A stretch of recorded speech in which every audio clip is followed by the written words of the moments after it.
She thought she had reached out for help, but the man who read her message wasn't someone you accidentally call twice. Naomi Carter didn't even realize her hands were shaking until the phone nearly slipped from her fingers. The cold tile beneath her cheek felt unforgiving as the dim kitchen light flickered above her, casting long shadows that made the empty room feel even larger than it was. Her breath came shallow, uneven, each inhale reminding her how alone she was in that moment. And with whatever strength she had left, she typed a message. Just a few words, nothing dramatic, nothing planned, just raw truth spilling out through trembling thumbs. He broke my leg. I can't move. She didn't check the number, didn't think twice. Just press send and let the phone fall beside her. Somewhere miles away in a quiet high-rise office overlooking the city skyline, a different kind of silence filled the room, heavy, controlled, the kind that made grown men choose their words carefully. Victor Hale sat at the head of a long glass table, his posture relaxed but his presence undeniable. The soft glow of city lights reflected off the windows behind him, turning his figure into something almost unreal. Conversations had paused the moment his phone vibrated, not loudly, just enough. A single interruption in a room where nothing happened without intention. He glanced down, expecting nothing important, maybe a routine message, something forgettable. But the words on the screen didn't belong to his world, not directly, not yet. He broke my leg. I can't move. For a second, no one noticed the shift, but something changed in the way Victor looked at the screen, his eyes narrowing just slightly, not in confusion, but in calculation.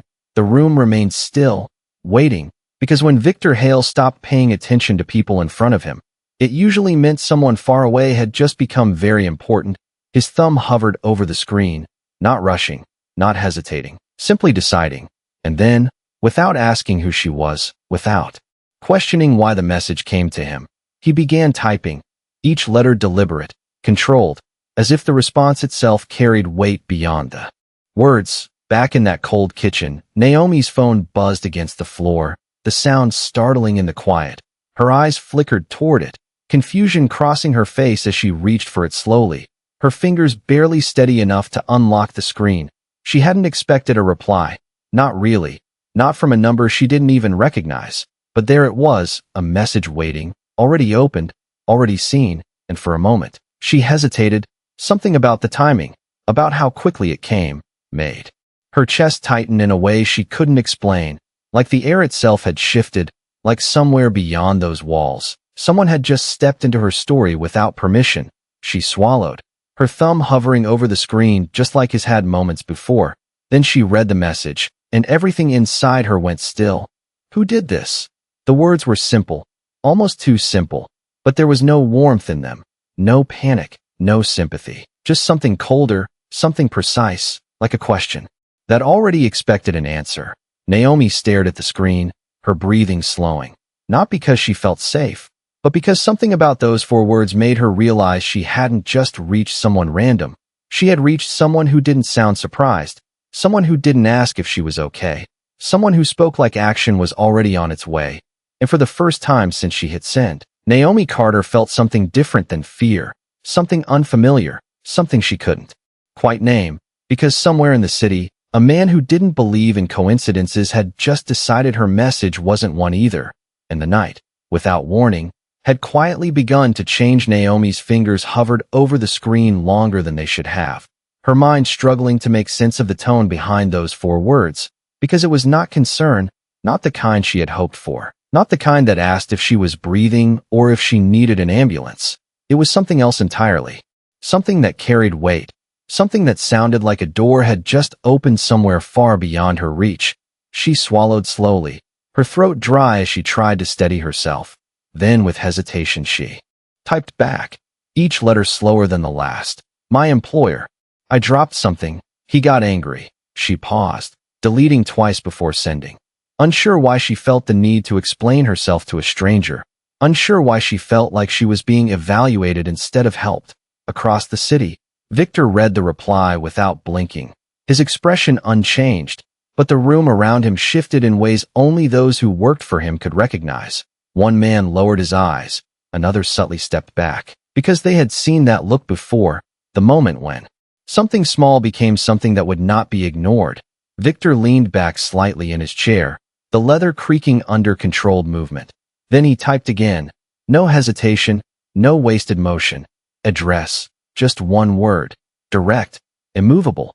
Back in the kitchen, Naomi stared at the message, her breath catching, because there was no introduction, no reassurance, no softness, just a command. And something in her chest tightened again, not entirely from fear, but from the realization that whoever this was, they were not asking for permission to help, they were deciding whether to.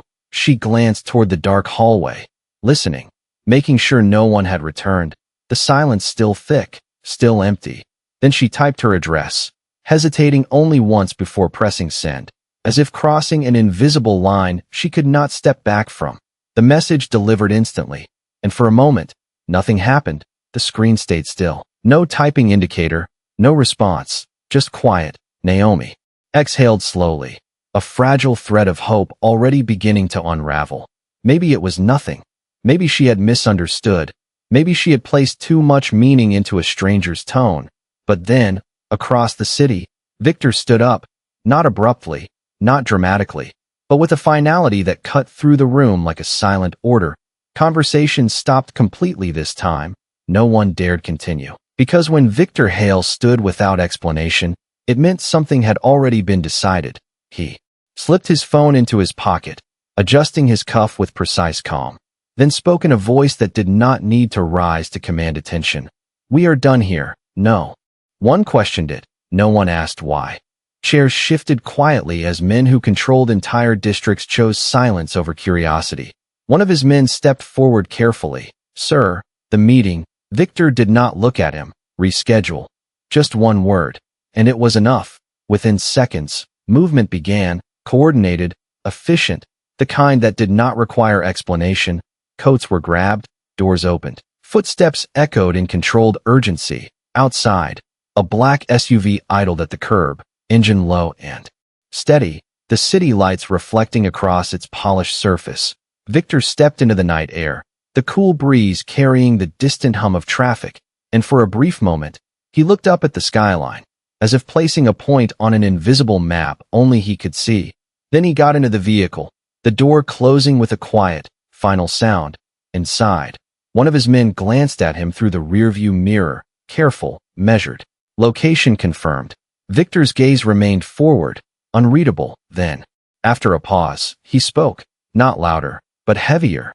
No delays. The SUV pulled away from the curb, merging into the flow of the city, and miles away, Naomi Carter still lay on the cold floor, her phone clutched loosely in her hand, the screen dimming slowly as she stared at the last message she had sent, not knowing that somewhere between that moment and the next, someone she had never met had already set something in motion, and whatever came next would not arrive with noise, not with warning, but with a quiet certainty that would change the night in ways she could not yet imagine. The car moved through the city like it belonged to the night itself, smooth and uninterrupted, every traffic light turning green just before they reached it, as if the streets understood who was passing through. Inside the vehicle, no one spoke, not because they were told to stay silent, but because they knew better than to fill space that did not need filling. Victor sat in the back seat, one hand resting lightly against the door, his gaze fixed forward yet distant, not lost in thought, but narrowing it, refining it, every detail from the message replaying with quiet precision, not the words themselves but the tone behind them, the hesitation, the explanation that did not need to be there. Across town, Naomi shifted slightly on the cold floor, the effort costing more than she expected, a small movement that sent a ripple of discomfort through her body, forcing her to stop and breathe through it. The kitchen remained unchanged, the same flickering light, the same hum of the refrigerator, the same silence that now felt heavier than before. Because it was no longer just emptiness, it was waiting. She glanced at her phone again, the screen now dim, her last message still there, her address sent into a void she did not understand. And for a moment doubt crept in, quiet but persistent. What if no one came? What if this was a mistake? What if the person on the other end had already forgotten? She tightened her grip on the phone as if holding onto the only thread connecting her to something beyond those walls. Miles away, the SUV turned off the main road, the city lights fading slightly as they entered a quieter neighborhood, the streets narrower, the houses closer together, less polished, less guarded. One of the men in the front checked the navigation again, then spoke carefully without turning around. 2 minutes. Victor did not respond immediately, his eyes moving briefly to the passing houses, noting details most people would ignore. The kind of place where people worked long hours and kept their heads down. The kind of place where things could happen behind closed doors without drawing attention. Then finally he spoke, his voice even, controlled. Anyone else inside? It was not a question filled with curiosity. It was a calculation. The man hesitated slightly before answering. Unknown. A brief pause followed. Then Victor added, "Find out before we arrive." The instruction was simple, but it shifted the energy in the car instantly. A phone was already in hand, calls being made quietly, efficiently, no raised voices, no urgency in tone, only speed and execution. Back in the kitchen, Naomi's breathing had slowed, not because she felt better, but because exhaustion was beginning to take over, her eyelids heavier with each passing second, the flickering light above blurring at the edges. She forced herself to stay awake, whispering softly to herself without realizing it, repeating small reminders, stay awake, just stay awake, because somewhere deep down she knew that if she let go now, she might not hear the sound she was waiting for. Outside, the SUV turned onto her street, the tires rolling quietly over the pavement, headlights sweeping across the houses like a silent announcement that something had arrived, something out of place in a neighborhood that was used to being overlooked. Inside the car, the call ended, and the man in the front spoke again, lower this time. 2 occupants confirmed. Another pause. 1 male, 1 female. Victor's expression did not change, but his fingers tapped once against the door, a small, controlled motion. Then he gave a single instruction that settled everything into place. No one leaves. The car slowed, coming to a smooth stop just feet from the house. The engine still running, the night suddenly feeling quieter than it should, as if the air itself had decided to hold still. And inside, Naomi Carter lay on the floor, unaware that the distance between her message and its consequence had just disappeared completely, and whatever came next was no longer a possibility. It was already here. The engine remained running, a low steady hum that blended into the quiet street, but everything else had gone still, as if the night itself was watching. One of the men stepped out first, his shoes touching the pavement. Without sound, his eyes already scanning the house with trained precision, windows dark, curtains drawn, no movement visible from the outside, nothing that would suggest what was waiting just beyond the walls. Victor did not move immediately. He remained seated for a brief moment longer, his hand resting against the door handle, not hesitating but allowing the moment to settle, because once he stepped out, the situation would no longer be distant. It would become real. Inside the house, Naomi's phone slipped slightly from her hand as her grip weakened. The screen dimmed again, her breathing slow and shallow, each second stretching longer than the last. She tried to focus on the smallest things, the faint ticking of a clock somewhere in the house, the soft vibration of the refrigerator, anything to stay present, anything to avoid drifting too far into the kind of silence that felt permanent. Then she heard it, faint at first, almost easy to dismiss, the distant sound of a car door closing. Her eyes shifted toward the hallway, her body tensing despite the exhaustion, listening carefully now, because that sound did not belong to memory or imagination. It was real. Outside, the second man moved into position near the side of the house, quiet, controlled, ensuring no exit went unnoticed. There was no rush in their movements, no unnecessary noise, just a quiet certainty that everything was already under control. Victor finally stepped out of the vehicle, the night air cool against his face, his presence immediately changing the space around him, not through force, but through the absence of doubt. He adjusted his jacket slightly, his gaze lifting toward the front door as if measuring the distance between intention and outcome. One of his men approached just enough to speak without raising his voice. All sides covered. Victor gave a small nod, his eyes never leaving the house.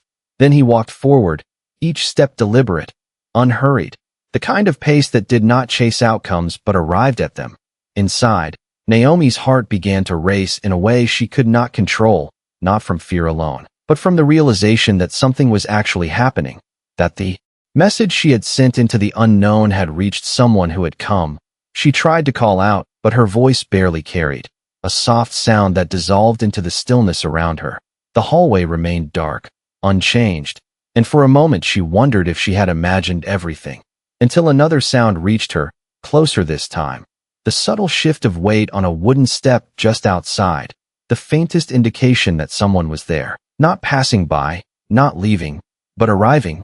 Victor stopped. At the door, his hand lifting just slightly before pausing. Not to knock, not to announce himself, but to listen. The house held its breath, and in that brief moment of stillness, everything aligned. The message, the distance, the silence, all converging into a single point in time.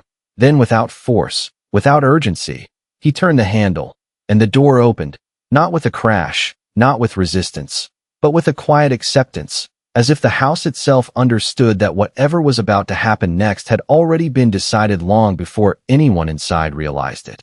And somewhere on the kitchen floor, Naomi Carter felt the shift before she saw it, the presence of someone who did not belong to her world, yet had stepped into it without hesitation, and for the first time that night, the silence no longer felt empty. It felt full. The door opened without resistance, and with it came a shift so subtle, yet so absolute that the air inside the house seemed to tighten around it. Victor stepped across the threshold without hesitation, his presence quiet but unmistakable, his eyes adjusting instantly to the dim light as they scanned the space with calm precision. Nothing frantic, nothing rushed, just awareness, sharpened by experience. Behind him, one man remained near the entrance while the other moved silently along the wall, ensuring every corner was accounted for. Not with aggression, but with certainty, the kind that left no room for unpredictability. Inside the kitchen, Naomi's vision blurred at the edges, but she saw movement now. Real movement, not imagined, not hoped for. The outline of a figure stepping into the light, tall, composed, completely out of place in a room that had only known neglect and silence. She tried to push herself up again, her arm trembling under the effort, but she barely moved, her strength already spent. Victor stopped a few feet away from her, not too close, not too distant, just enough to see clearly, his gaze dropping to her position on the floor, taking in every detail without a single word. The stillness between them stretched, not empty, but deliberate, as if he was allowing the moment to define itself before acting within it. Naomi's eyes met his for the first time, and something inside her shifted immediately. It was not comfort, not relief, but recognition, the kind that came without understanding, like realizing too late that the person standing in front of you was never meant to be part of your world. Her voice barely formed as she spoke, soft and uncertain. "You got my message." Victor did not answer right away, his expression unchanged, his focus unwavering. Then he gave a slight nod, once, controlled, confirming what she already knew. Behind him, one of his men spoke quietly into a phone, giving brief instructions that did not carry into the room. Coordination already in motion without interrupting the silence that now held everything in place. Victor took a step closer, his movements measured, and for the first time, there was a shift in his tone when he spoke, not warmer, but more direct, more anchored in the present. "Can you move?" It was not concern, not in the traditional sense, but it was attention, focused entirely on her. Naomi shook her head slowly, her breath catching as she tried to explain. "I tried. I cannot." Her words faded at the end, exhaustion pulling at her again. Victor glanced briefly toward the hallway, then back to her, his mind already calculating what needed to happen next, not asking for permission, not waiting for validation, just deciding. He removed his jacket with a smooth motion, handing it off behind him without looking, then crouched down, not lowering himself fully, just enough to bring his presence closer to her level, the distance between them shrinking not out of familiarity, but necessity. Naomi watched him carefully now, her fear no longer sharp, but replaced by something heavier, something quieter, because nothing about him felt chaotic or uncertain. Everything about him felt final, like whatever he chose to do next would simply become reality. Outside, faint but growing, the distant sound of another vehicle approached, its presence subtle yet undeniable, backup arriving, systems aligning. But inside the kitchen, time seemed to slow, narrowing to just the space between them. Victor studied her for a brief second longer, then spoke again, his voice steady, leaving no room for doubt. "You are not staying here." It was not a suggestion, not reassurance, just a statement, clear and absolute. And in that moment, Naomi Carter understood something she could not explain, that whatever had brought this man into her life tonight was not temporary, not accidental, and whatever happened next would not ask for her permission. It would simply happen, and the room, once silent with neglect, now held a different kind of silence, one that carried weight, presence, and something dangerously close to change. The words settled into the room with quiet finality, and Naomi did not argue, not because she fully trusted him, but because something in his voice made resistance feel unnecessary, like pushing against something that had already been decided long before she understood it. Her fingers tightened slightly around the edge of her phone, the last thing anchoring her to the moment she had reached out, and now the moment that had answered back. Victor shifted his attention briefly toward the doorway behind him, where one of his men gave a subtle nod, confirming that everything outside was in place. No interruptions, no interference, the situation contained without chaos. Then Victor looked back at Naomi, his focus returning to her with the same controlled intensity. "They are on their way," he said, not raising his voice, not offering explanation, just stating a fact that carried weight. Naomi blinked slowly, trying to process what that meant, her thoughts moving slower now, exhaustion pressing in from every side. "Who?" she managed to ask, her voice barely above a whisper. Victor paused for a fraction of a second, as if deciding how much needed to be said, then answered simply, "People who will help you." There was no elaboration, no reassurance layered into the words, but there was certainty, and in that certainty, something inside Naomi eased just slightly. Not comfort, not yet, but the absence of uncertainty that had been suffocating her for hours. Outside, the distant vehicle sound grew closer, tires rolling steadily along the quiet street. Not hurried, not loud, just precise. Inside the house, another presence shifted. In the hallway, a faint movement that did not go unnoticed. Victor's gaze flicked toward it instantly, his posture adjusting without tension, just awareness. Then he spoke without turning his head, his tone unchanged but unmistakably firm. "Stay where you are." The instruction was not directed at Naomi, and for a moment, the house seemed to listen. The faint movement stilled, the silence returning but heavier now, charged with recognition that something beyond the ordinary had entered the space. Naomi followed his line of sight, her breathing catching slightly as she realized she was not alone in the house in the way she had believed. But Victor did not react with alarm, did not move aggressively. He simply held the space with presence alone, as if that was enough to keep everything exactly where it needed to be. The sound outside came to a stop, doors closing softly, footsteps approaching with purpose, but without urgency, the kind of movement that mirrored his own, controlled, deliberate. Victor exhaled quietly, not relief, but completion of a step already planned. Then he looked back at Naomi, his voice lowering just slightly, though still steady. "They will take you somewhere safe." Naomi's eyes searched his face, trying to understand, trying to place him in a category her world could recognize, but nothing fit. Not a stranger, not a rescuer, not anything she had been taught to expect. "Why are you helping me?" The question slipped out before she could stop it, raw and unfiltered. Victor did not answer immediately, and for a moment it seemed like he might not answer at all, his gaze steady, his expression unchanged. Then finally he spoke, his voice calm, almost distant. "You asked." Just 2 words, but they carried something deeper than explanation, something that did not justify itself, did not seek approval. It simply existed. Naomi stared at him, the simplicity of the answer settling into her in a way she could not explain, because it was not about kindness in the way she understood it.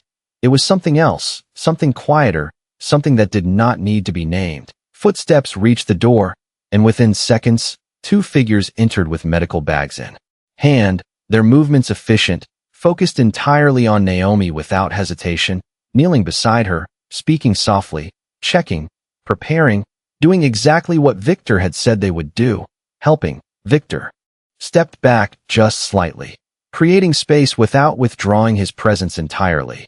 Watching as the situation transitioned from uncertainty to action, and as Naomi was gently lifted onto a stretcher, her eyes found him one more time, searching for something she could hold on to beyond this moment. But Victor remained exactly as he had been, composed, unreadable, a figure who had stepped into her life without warning and would likely step out just as quietly, yet leaving behind something irreversible. And as the stretcher moved toward the door, the house fell silent again, not empty, but changed, as if it understood that whatever had just unfolded within its walls was not something that could be undone.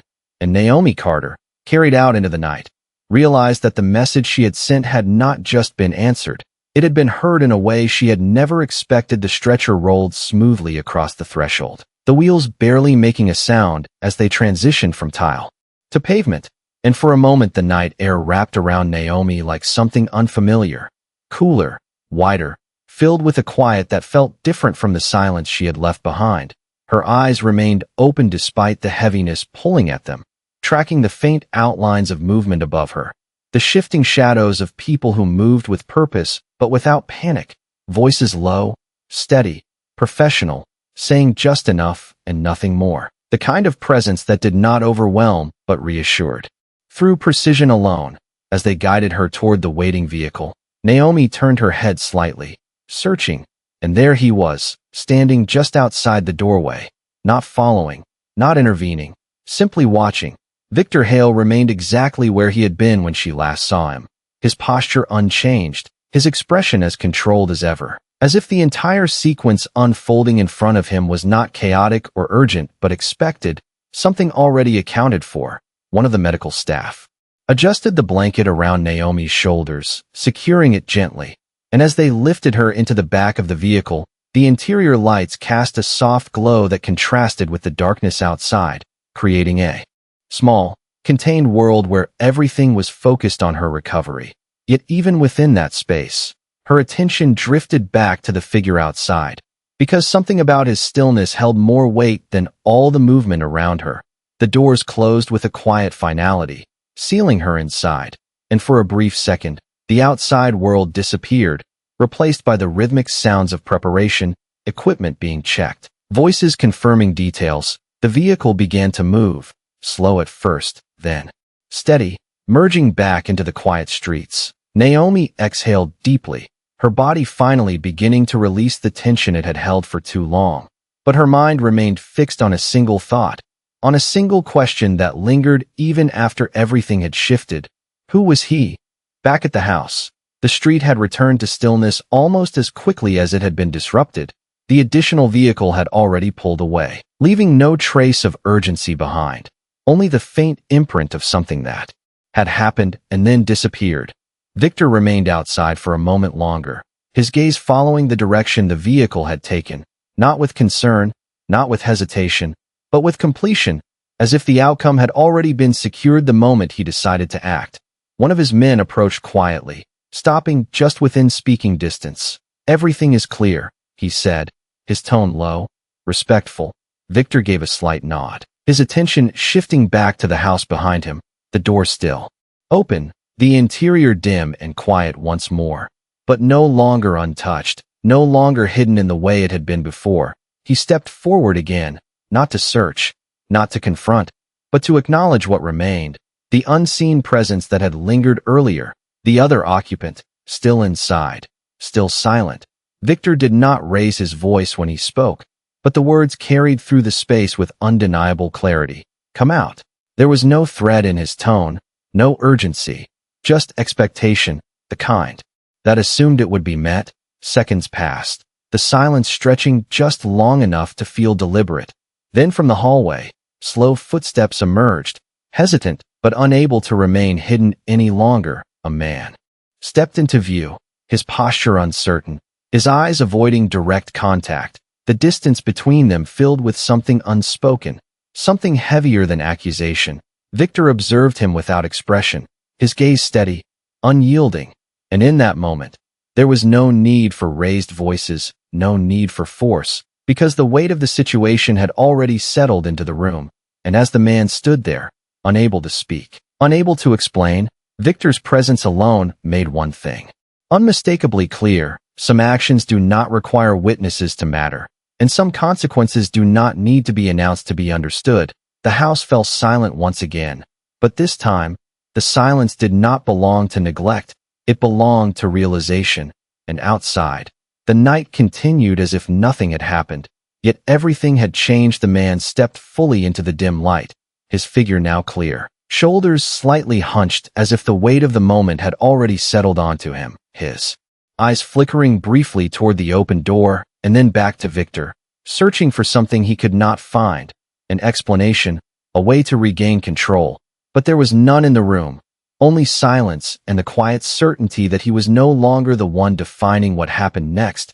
Victor did not move closer, did not raise his voice. He simply stood there, his presence filling the space in a way that made distance irrelevant. His gaze steady, fixed, not aggressive but absolute, and in that stillness, the imbalance of power became unmistakable, not through action, but through awareness. The man cleared his throat, his voice uncertain when it finally came. "I do not know who you think you are." But the words lacked conviction, falling flat before they could carry any weight. Victor tilted his head slightly, not in confusion, but in quiet acknowledgement, as if the statement had been expected, as if it had already been accounted for. Then he spoke, his tone calm, measured, each word placed with precision. "You know exactly who I am." The room seemed to contract around that sentence, the air tightening as the meaning settled in, not because it was loud, but because it was undeniable. The man's expression shifted, subtle but visible, the moment of recognition flickering behind his eyes, followed quickly by something else, something closer to realization, that whatever assumptions he had made about the night were no longer valid. Victor took a slow step forward, not closing the distance entirely, but enough to remove any illusion of separation. His hands relaxed at his sides, his posture composed, every movement controlled. "You had a choice," he continued, his voice unchanged, "and you made it." There was no accusation in his tone, no anger, just a statement of fact, and somehow that made it heavier, because it left no room for argument, no space to redirect blame. The man shifted his weight slightly, his gaze dropping for a brief second before returning, as if searching for something to say that could alter the direction of the moment. But nothing came. The silence stretched again, longer this time, filled with everything that did not need to be spoken. Victor watched him without interruption, allowing the weight of that silence to do what words could not. Outside, the faint hum of the city continued, distant, unaffected, as if the world beyond the walls had no awareness of the shift taking place inside. Then Victor spoke again, softer this time, but no less firm. "She works for you." Another pause, not waiting for confirmation, not needing it. "That does not make her yours." The words settled differently, not just a statement, but a boundary drawn with quiet authority, the kind that did not need enforcement to be understood. The man's posture changed again, shoulders lowering slightly, the tension in his stance giving way to something closer to acceptance, not agreement, but recognition that the situation had moved beyond his control. Victor held his gaze for one final moment, then stepped back, the distance returning not as retreat, but as closure. "This ends tonight," he said, his voice steady, leaving no room for interpretation, no conditions, no negotiation, just an outcome already decided. The man did not respond, not because he had nothing to say, but because he understood that whatever response he might offer would not change anything. And in that understanding, the room fell into a deeper silence than before, not empty, not uncertain, but resolved. Victor turned toward the door without another word, his presence withdrawing from the space with the same quiet certainty with which it had entered. And as he stepped outside into the night, the house remained behind him, unchanged in structure, but fundamentally altered in meaning, because within those walls, something had shifted that could not be undone, and though no one raised their voice, no one made a scene. The message had been delivered in the only way that mattered, clear, final, and impossible to ignore. The night folded back into itself as Victor stepped away from the house, the door left slightly open behind him, not as an oversight, but as a quiet statement that nothing inside needed to be hidden anymore. The air outside felt different now, lighter in a way that had nothing to do with the temperature and everything to do with what had just been resolved. His men moved with the same quiet efficiency as before, no questions asked, no words wasted, because whatever needed to be understood had already been made clear without explanation. Victor paused for a moment beside the waiting vehicle, his gaze lifting briefly toward the dark sky above the neighborhood, not searching, not reflecting, simply present, as if acknowledging that some decisions did not require second thoughts once they were made. Miles away, the ambulance moved steadily through the city, its motion smooth, controlled, carrying Naomi through streets that blurred softly beyond the windows. Inside, the atmosphere was calm, focused, the quiet rhythm of care replacing the chaos she had left behind. Her breathing had evened out, her body still heavy, but no longer fighting to stay present. The tension that once held her rigid now slowly dissolving into something unfamiliar, something closer to safety. One of the paramedics adjusted the blanket again, offering a brief, reassuring glance, but Naomi's eyes drifted past them, fixed on nothing in particular, her mind replaying fragments of the night, the message, the reply, the voice, the presence, each piece settling into place without fully making sense, because what had happened did not follow the rules she understood. It did not ask for explanation. It simply unfolded. She closed her eyes for a moment, not from exhaustion alone, but from the need to hold on to the feeling before it slipped away. The feeling that for the first time in a long time, someone had seen her situation and decided it mattered, not loudly, not dramatically, but completely. Back on the quiet street, Victor entered the vehicle, the door closing with the same soft finality as before. Inside, the silence returned, familiar, controlled. One of his men glanced at him through the rearview mirror, waiting, not for instruction, but for confirmation that the night was finished. Victor leaned back slightly, his gaze steady. Then after a brief pause, he spoke, his voice low, even, carrying no trace of what had just taken place. Make sure she is taken care of. It was not a request, not a suggestion, but a continuation, something that extended beyond the moment itself. The man in the front nodded once, understanding the weight behind the words. The vehicle pulled away from the curb, merging back into the city as if it had never stopped, as if the entire sequence had been nothing more than a passing moment. Yet in another part of that same city, Naomi Carter was being carried into a place where the lights were brighter, the air cleaner, the sounds more structured. A place where people moved with purpose, not out of fear, but out of care.